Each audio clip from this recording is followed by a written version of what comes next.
Nós estamos iniciando mais um ponto de encontro pela sua TV RCA. Muita expectativa em torno dos prováveis nomes que vão aparecer nas disputas eleitorais deste ano, 2024. Teremos a eleição para prefeito municipal, também vereador. E nós entendemos que, a partir do instante em que nós nos aproximamos do período eleitoral de uma maneira mais firme, mais forte, é evidente que o calor também vai aumentando, a temperatura vai esquentando, e este é o momento em que a gente abre praticamente as portas para que possamos conhecer e acompanhar aquilo que vem ocorrendo aqui em nossa cidade. E hoje é um dia muito especial, mesmo porque recebemos neste ponto de encontro Juliano Aparecido Dias de Carvalho, professor de Sociologia contratado pelo Estado desde 2018, formado em Ciências Sociais na Unesp, aqui em Araraquara. Isso aconteceu no ano de 2018. Estudou no Senai e começou a trabalhar na antiga Usina Santa Cruz em 1995, na área de mecânica. Mas, durante o programa, a gente vai falando um pouco mais do que acontece na vida do Juliano, que hoje está aqui em nossos estúdios. Juliano, uma satisfação muito grande recebê-lo nesta oportunidade e é evidente que você está aqui para falar de política. Sim. Bem, Juliano, então nós vamos falar de política, que é o prato do dia. Sim. Uma alegria recebê-lo nesta oportunidade. Bom, obrigado aqui pela oportunidade que vocês estão dando da gente esclarecer o que aconteceu. Então, o que aconteceu foi o seguinte, esses dias, parte da direção do pessoal soltou uma nota falando sobre o nosso apoio à candidatura do PT aqui em Araraquara, da UNAIM, junto com o Mano. E o que aconteceu foi que essa ala dentro da direção do pessoal, eles decidiram isso, não comunicaram ao restante da direção que não aprovou isso, e parte como que eu vou falar, dos militantes, dos filiados. Então, a posição que a gente está colocando aqui não é a minha posição, não é a posição dessa outra parte da direção. A gente está com a maioria dos filiados do partido que, como foi colocado naquela nota, teve uma votação simbólica, porque foi colocado que a votação da direção seria válida, só que o que foi colocado pela gente é o seguinte: a disputa dentro do pessoal, ela sempre foi dos filiados e a maioria. Lá quem decide não é uma direção de 8, 10 pessoas, quem decide são todos os filiados. E nesse caso, teve uma plenária que foi colocado para marcar outra plenária para ter essa decisão. No meio dessa plenária, teve uma reunião que foi puxada para ter essa votação. Só que assim, parte da direção não foi comunicado, teve essa votação, eles colocaram como isso tendo sido legítimo, querendo colocar por cima uma decisão. A outra plenária que estava marcada para a gente decidir de fato, ela aconteceu, só que foi colocado que já estava decidido. Pedimos para fazer uma votação simbólica, então, para depois disputar para ver se é o que a gente estava colocando mesmo, se nós somos a maioria, e deu aquela votação que foi colocada. Foi 11-9 para a gente. Então, o que a gente está colocando aqui é o seguinte: ainda não está decidido. É isso que a gente está colocando para as pessoas, e por intermédio do que eles fizeram, que foi colocar, sem avisar para ninguém, uma decisão que não foi tomada, então é isso que a gente está reivindicando. Pelo que eu entendi, então, na semana passada houve uma manifestação de uma parte, vamos dizer assim, do diretório. Sim. E houve a comunicação de que o partido estaria propenso a apoiar a Eliana Onaim e o Delorges Mano, que é o superintendente do DAI, para vice-prefeito. Havia anteriormente uma outra posição. Exato. que foi discutida nessa plenária que você acabou de comentar. Então, foi discutida nessa primeira plenária, foi colocado que era para ter a votação e foi colocado como argumento que a gente tinha discutido pouco. Então, foi colocado, a gente vai marcar outra plenária e dentro dessa plenária a gente vai fazer essa votação, essa decisão. Só que antes ocorreu uma decisão do diretório. O que que aconteceu? O diretório tem, assim como em todo lugar, política é divergência. Política é divergência. Então, eles têm divergência. Então, tem uma parte do diretório que apoia a gente ter uma candidatura própria e outra parte que não, que a gente apoia o PT. Isso daí está justo, acontece. É assim, política é isso. Eles podem ter essa posição sem problema nenhum. Só que eles decidiram o seguinte: como eles têm a maioria dentro do diretório, eles decidiram fazer uma votação dentro do diretório e decidir pelo diretório e passar por cima da decisão dos filiados. Teria sido, então, uma decisão isolada, vamos dizer. Sim, porque a direção são 8 pessoas. Não dá para a gente colocar 8 pessoas para decidir uma coisa que, por exemplo, como eu falei para vocês, tem por volta de 100 filiados. Como que 8 pessoas vai decidir por 100? Eu tenho uma impressão que já havia uma rachadura dentro do partido, ou estou enganado? Não, não tinha. Até o momento não tinha. Então, eles, por exemplo, Com isso é que surgiu o racha. exatamente, porque a gente defende que a maioria dos militantes decidam qual que vai ser a posição do partido. Vocês, como integrantes de um partido, vocês imaginam que havia uma combinação até mesmo de se lançar um candidato a prefeito que defendesse a ideologia e o programa de governo do PSOL? Exatamente, esse que é o ponto. Então a gente sempre defendeu. A nossa crítica, por exemplo, nunca é ao PT. A gente não tem nada contra o PT, contra o PSDB, que também, ou melhor, o MDB, que foi também governo aqui em Araraquara. A gente não é nada personalista, não é com pessoas, não é com partido, e sim posições. O nosso programa é defender a população, seja do que for, transporte público, saúde, educação. Essas são as nossas pautas principais, além de outras, né? Dentro, por exemplo, da cidade, a parte da zeladoria, que muitas vezes fica a desejar. E ficou de 2001 até agora. Então, a nossa posição é defender a população, a nossa posição não é atacar determinadas pessoas dentro do partido, nem de outro partido, e nossa posição é defender a população. E a gente não vê essa outra ala que não foi a favor dessa decisão que foi tomada por cima, não é a favor porque a gente vê que tem muitas coisas erradas dentro da cidade e que não cabe como estratégia a gente defender o partido que é governo agora. Você acredita, Juliano, que 4 anos atrás vocês tiveram um candidato a prefeito e agora colocaram na mesa essa discussão porque tinham e têm ainda a intenção de colocar um candidato próprio. Não tendo um candidato próprio 4 anos depois, que seria agora 2024, dentro do partido, ou então o partido seria olhado, observado como um partido com um aspecto de retrocesso? Não, porque saiu algumas pessoas que fizeram história dentro da cidade, dentro do partido, só que tem pessoas novas. Por exemplo, a gente lançou Não digo, não tendo candidato, não é um retrocesso? não tendo. O candidato a prefeito, como vocês sempre Entendi. imaginaram? Eu considero que sim. Aí que está o ponto. A gente quer lançar um candidato porque a Isso, gente quer colocar para as pessoas qual é a nossa política. exato. E a gente apontar o que está errado, o que a gente considera errado, e quando tiver certo, a gente falar. Por exemplo, falando sobre não fazer críticas vazias. Por exemplo, vamos pegar o governo atual.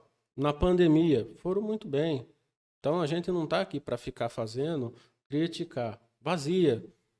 a gente está criticando o que está errado. O que eles fizerem certo, a gente não vai criticar, porque a ideia nossa é que a população seja atendida. Se forem eles que atenderam, não tem problema nenhum. Agora a gente tem que estar apontando a hora que eles falham com a população, principalmente. Nós estamos entrevistando aqui o Juliano Aparecido Dias de Carvalho, ele que, como disse, nós comentaríamos um pouco mais da sua vida profissional, trabalhou na ZF, por fim, até 2015, isso, na Embraer, aqui também em Gavião Peixoto. Ele concluiu o segundo grau técnico na Escola Industrial de Araraquara em desenhos de projetos de mecânica. Bem, você acredita que os cacos disso tudo poderão ser juntados e reconstruídos ou já é uma coisa definitiva que se estabelece a partir de uma decisão isolada? Na minha opinião, o que a gente está fazendo é um trabalho para que seja reunido, que a gente entre num consenso e que parta de uma forma democrática a partir disso, que tenha união entre todos e todas dentro do partido e que isso seja sanado. O grande problema é não ter colocado a democracia, a ideia de uma maioria votar a favor de um posicionamento tático. Então, a tática, a pergunta que você me colocou, na minha visão, no momento, é que a gente tem que manter uma candidatura, mostrar para a população qual é o nosso plano de governo, o que a gente tem de projeto e que as pessoas saibam que a gente está aqui do lado deles. Isso seria importante mesmo porque o PSOL ele precisa manter a sua própria personalidade, né? Exato. Tá. Você que é natural de Américo Brasiliense, me diz então, aqui em Araraquara, pela nota que você nos encaminhou, você faz algumas críticas ao atual governo, Sim. dizendo uma situação de abandono que é do conhecimento de todos em função de matagais, em função de asfalto com muitos buracos, e quando o serviço é refeito, ele volta a ser mal feito. E como é que vocês, dentro do PSOL, vocês acompanham esse procedimento administrativo? Bom, dentro do PSOL a gente faz as plenárias, a gente discute os problemas da cidade e, por exemplo, a gente fez aquela abaixo-assinado pedindo aquela audiência pública para falar do transporte público. A gente foi, por exemplo, no terminal conversar com as pessoas sobre o transporte público. A gente conversa sobre possibilidade, por exemplo, de na tribuna popular, aquele problema que eu falei sobre a saúde pública, eu estou pensando em discutir lá na tribuna popular, colocar para os vereadores e para as pessoas verem o que está acontecendo, que é uma coisa real. E é comigo, por exemplo, não é com terceiro. Então, explanar isso para as pessoas, que eu tenho certeza que o problema que ocorreu comigo não é só comigo. Acho que tem muita gente que está desassistida também, por exemplo, dentro da saúde. Vocês formam um partido, compõem um partido que não tem representatividade dentro da Câmara Municipal. Mas vocês têm alcançado o espaço necessário para que possa ter esse livre pensamento exposto a toda a comunidade? Sim, não da forma que a gente gostaria, o alcance que a gente gostaria de ter, mas a gente faz os trabalhos para chegar na população. E, por exemplo, indo em assentamentos, que a gente já foi algumas vezes, uma coisa que a gente já fez, mas a gente está pensando em fazer mais, ir um pouco mais para os bairros mais afastados da cidade, colocar problemas para as pessoas sobre transporte público, e dentro do transporte público também a gente pode colocar o seguinte, o pessoal, os empresários dentro da Rua 2, lá dentro do centro, falam que está com pouco movimento e tudo mais, só que a gente tem que analisar o seguinte, a gente só coloca o problema, por exemplo, na internet, que está mais fácil comprar na internet. Só que assim, quando você tem um problema de deslocamento, você também inibe as pessoas de irem lá para o centro comprar. A passagem está cara, você tem que pagar, esperar muito tempo para o ônibus aparecer. Então, o que acontece? A pessoa, vamos supor, se antes a pessoa ia 4 vezes para o centro, ela vai uma, porque dá muito trabalho. Então tudo tem que ser analisado. Uma coisa está amarrada na outra. Olha, gente, tem alguma coisa que eu gostaria de falar sobre o transporte coletivo aqui em Araraquara. Nós já tivemos a oportunidade de fazer entrevistas com diversos partidos políticos. Ocorre que nenhum partido tomou iniciativa como o PSOL aqui em Araraquara. Eles tiveram coragem, tiveram ousadia, levantaram uma bandeira, aliás, criaram uma bandeira em defesa da população de Araraquara. E hoje, quando nós estamos nos deparando com isso, é um relato que já aconteceu há algum tempo, porque tivemos também a mesma oportunidade de promover um acompanhamento à discussão pública do transporte coletivo. Então, esse partido ele pode falar de cátedra da situação que está sendo vivenciada, porque a maior parte dessa gente que utiliza o transporte coletivo sente praticamente na pele aquilo que vem ocorrendo. E vocês defendem principalmente uma população periférica, é isso? Com certeza, são os mais afetados. Então, mas já faz algum tempo que vocês estão com essa bandeira em punho, não existe gente que possa dar acolhida aos pensamentos de vocês? Então, já foi uma audiência pública, por exemplo, foi feito dentro do espaço da Câmara dos Vereadores. Então, foi colocado para eles. A gente, a coisa primordial que a gente faz, por exemplo, é conversar na rua com as pessoas para elas colocarem a indignação delas e elas, por exemplo, participar das audiências públicas. Uma coisa que a gente vê muito na política é a despolitização das pessoas. As pessoas reclamam, por exemplo, do transporte público, mas quando você chama elas para irem no espaço, como uma audiência pública, que lá poderá ser colocado o problema dela, que nem no caso lá estava representantes da Paraty, da empresa que trabalha aqui. Então é um lugar delas colocarem os problemas delas e pedir para eles resolverem.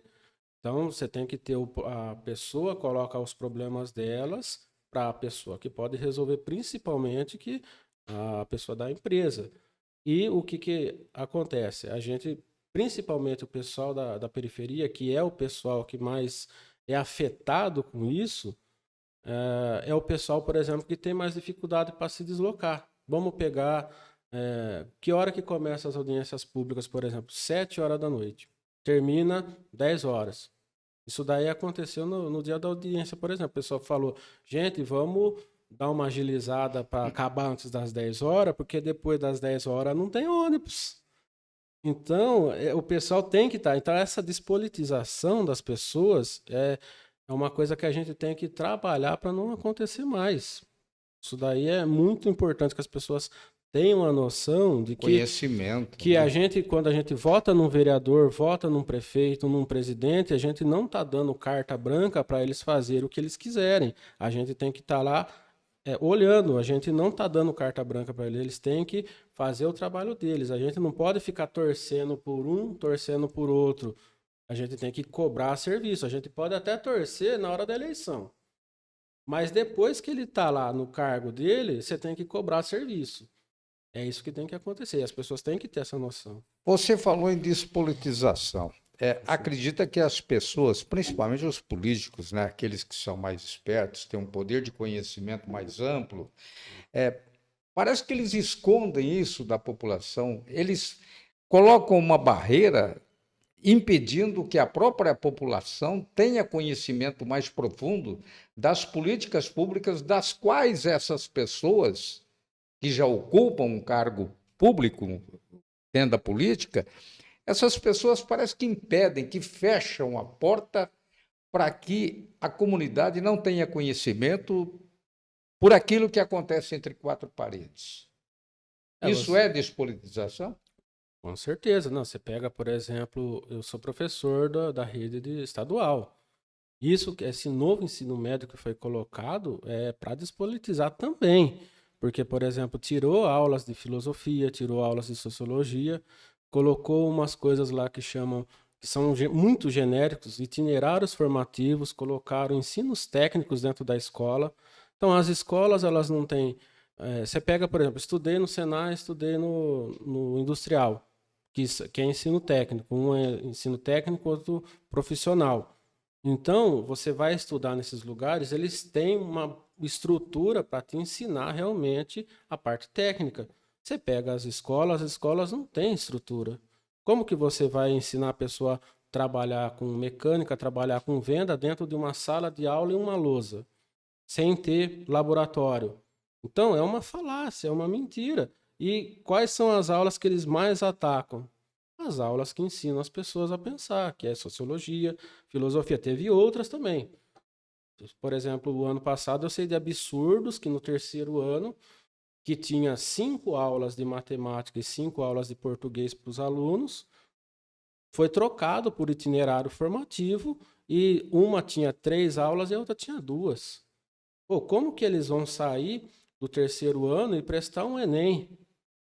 Prestar um vestibular aqui na Unesp, que é aqui dentro da cidade? Como que eles vão prestar um vestibular se eles tiveram um monte de aula genérica, a aula de biologia foi tirada, entre outras? Então, é um descalabro. Você que está afiliado ao PSOL desde 2017 pode contar e conhecer melhor o problema que nós. Mas o que nós entendemos ainda é que cria-se uma geração, a função de político no país é de pai para filho. Quer dizer, eu não vou dar ensinamento àquela criança da periferia para que essa criança da periferia não seja melhor que meu filho. Eu preciso garantir o espaço do meu filho dentro da política, ocupando uma função pública do mais alto nível. Enfim, é isso que nós vemos por aqui, né? Lamentavelmente. Bom, e como é que nós vamos ficar agora, Juliano, em relação a essa situação? Vai ser marcada, então, a plenária Sim. e lá vai ser discutido tudo que nós estamos falando aqui. Exatamente. Então, tem, por exemplo, já uma reunião para amanhã para a gente marcar essa plenária, que vai ser decidido todo esse contexto, vai ser discutido, vai ser colocado como que vai ser a tática, e a partir disso vai ser feita a convenção, e a convenção vai decidir, junto com o grupo de filiados do partido, qual que vai ser a tática, ali que vai ser colocado, se a gente vai apoiar o Naim ou se a gente vai manter a candidatura. Veja que eu não estou tentando impor que não seja o apoio ao Naim. A decisão fica lá. A gente quer que a coisa seja democrática. Quem decide são os filiados. Então a gente tem que ganhar a coisa na discussão. Então eu tenho que chegar lá, colocar o meu discurso e tentar trazer para o meu lado a maior quantidade de filiados. É assim que funciona a democracia. Não tem outro. Uma última pergunta a você Uhum. por que fugir à regra de não se ter candidato próprio e criar uma personalidade para o seu partido? Então, mas em que sentido? Eu não entendi o sentido. Não, é o seguinte: Hum, vocês teriam condição de hum. lançar um candidato próprio, Sim, correto? sim. Mas por que esse temor, esse receio? Ah, não vamos entrar para perder. Seria isso? Não, eu não sei qual que são os motivos que são colocados pelo outro lado. A nossa ideia é que a gente vá com a candidatura até o final, porque é uma tática, é uma questão de tática eleitoral. Vamos pegar, por exemplo, a gente pega pesquisas, por exemplo, vamos supor, a gente vai apoiar o Naim, porque a extrema-direita tem chance de ganhar aqui em Araraquara e a gente não vai colocar uma candidatura, por exemplo, para não tirar o percentual dela. Isso daí é uma tática. Só que assim, nada reflete que o PT e a Unaim vão perder aqui. A gente olhou as pesquisas indicam que eles vão ganhar. Então, eu não sei qual que é o que foi colocado pelo outro lado, mas se for colocado esse sentido, não é tática, porque tudo indica que eles vão ganhar. Então, a gente tem espaço para a gente colocar uma candidatura, mostrar o nosso plano de governo para o pessoal e o que a gente defende. Se mais para frente mudar o cenário, A gente pode discutir também. A ideia do partido é essa discussão. Mais para frente, se mudar o cenário, a gente discute novamente. Mas nesse momento, o que está dado é esse cenário, essa conjuntura. Você disse que teve acesso a pesquisas, tá certo? De um lado, a Eliana Onaim praticamente definida como pré-candidata, juntamente com Delor Gismano, do MDB. E provavelmente o Lapena, que seria candidato a prefeito, juntamente com Rafael De Angeli, que saiu do PSDB. Mas a minha pergunta é o seguinte: nessas pesquisas que foram observadas, você entende que em algum momento existiu o temor da esquerda se ver acuada diante da suposta ascensão do Lapena junto com o Rafael De Angeli? Agora, uma coisa pessoal, meu posicionamento pessoal, Certo. não. Eu estou aqui em Araraquara faz quase 40 anos, acompanho há muito tempo a política, desde que eu comecei a fazer universidade, principalmente. Conheço todas as figuras que tem aqui na cidade, acompanho o que cada um está fazendo. Inclusive, por exemplo, fui lá, vi a pesquisa, ver como que está a pesquisa, e nada indica que eles têm força aqui na cidade, não. Pode ser que tenha em outras cidades dentro do Brasil, mas aqui na cidade de Araraquara, tudo indica que não. Só se mudar o cenário daqui um mês, dois ou perto da eleição, mas até esse momento nada indica isso. Ok, então, Juliano. Juliano Aparecido Dias de Carvalho, vice-presidente do PSOL aqui em Araraquara. Aliás, gostaria de registrar que, acompanhando o Juliano, esteve aqui em nosso estúdio também o Leandro Roberto Quintino Filho, que é filiado do PSOL. E a todos vocês que são desse partido, nosso muito obrigado, e a casa vai estar sempre à disposição de vocês. Muito obrigado pela oportunidade. Quando a gente decidir o que vai acontecer, a gente volta para colocar para vocês. Tá? Estamos encerrando mais um ponto de encontro pela sua TV RCA. Nós conversamos aqui neste dia com o Juliano, natural de Américo Brasilense, como já dissemos, mas hoje está residindo em Araraquara desde a década de 1980. E nós nos sentimos cada vez mais enfronhados nessa situação eleitoral, mesmo porque, além de sermos araraquarenses, é evidente que há uma expectativa muito grande para este pleito que vai acontecer no dia 2 de outubro aqui em nossa terra. Muito obrigado a todos e até a próxima.